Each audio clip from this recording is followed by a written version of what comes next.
अगर दुश्मनों को तगड़ा जवाब देना है तो उनसे एक कदम आगे रहने की जरूरत है, ताकि वो कोई चाल चले उससे पहले ही हमारे पास ऐसा जवाब हो जिससे उनकी सांसें ही अटकने लगे।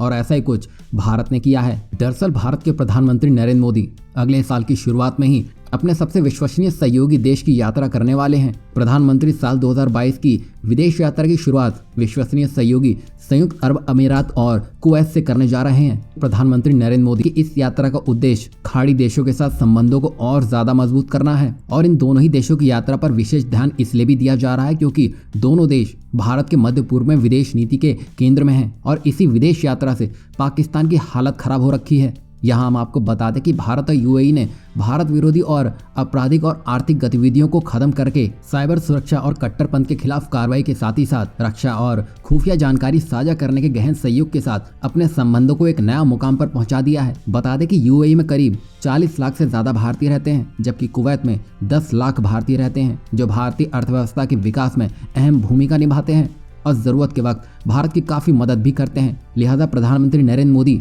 भारतीय समुदाय से मुलाकात भी करेंगे। यहाँ हम आपको बता दें कि यूएई पहले ही कश्मीर में निवेश करने की बात कर चुका है, जिससे पड़ोसी मुल्क जलकर खाक हो चुका है। वहीं भारत के विदेश मंत्री एस जयशंकर अबू धाबी के साथ व्यापारिक संबंधों को मजबूत करने में जुटे हुए हैं और इसी साल दोनों देशों ने व्यापारिक रिश्तों को 100 अरब डॉलर तक पहुंचाने का लक्ष्य भी रखा है। आपको बता दें कि संयुक्त अरब अमीरात भारत का तीसरा सबसे बड़ा व्यापारिक भागीदार है और इस वक्त भारत और यूएई के बीच 60 अरब अमेरिकी डॉलर का व्यापार है। पिछले महीने ही भारत अमेरिका को पीछे छोड़ते हुए यूएई का दूसरा सबसे बड़ा व्यापारिक भागीदार बन चुका है।